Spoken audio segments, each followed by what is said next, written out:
বিসমিল্লাহির রহমানির রহিম। ভাই ও বোনেরা, আসসালামু আলাইকুম। গরমের দিনে এই যে সিলিং ফ্যানগুলির কয়েল কেটে যায়, আমি কিভাবে কাজ করি সে কাজগুলি আপনাদেরকে দেখাচ্ছি। এরকম কাতানি দিয়ে আমি কাটি এই যে ফ্যানের তারগুলি। যারা নতুন ভাই ও বোন আছেন, যারা কাজ শিখতেছেন নতুন, তাদের জন্য এই ভিডিওটি। এইভাবে আপনারা কাতানি দিয়ে সুন্দর করে তারগুলি কেটে নেবেন। এই যে আমি যেভাবে কাটতেছি এভাবে আপনারা কেটে নেবেন। কাটার পরে অপর পৃষ্ঠায় টান দেবেন, ইনশাআল্লাহ তারগুলি সুন্দরভাবে বাইর হয়ে যাবে।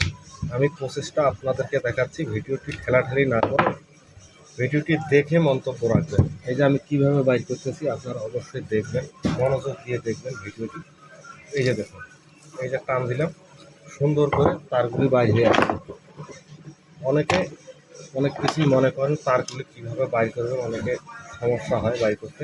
এই যে দেখুন, টান দিলাম, সুন্দর করে বাইর হয়ে আসবে। এইভাবে আপনি তারগুলো আপনারা বাইর করবেন। আমার ভিডিওটি যদি আপনাদেরকে একটু ভালো লাগে অবশ্যই লাইক, কমেন্ট, শেয়ার করে পাশে থাকবেন, পাশে পাবেন।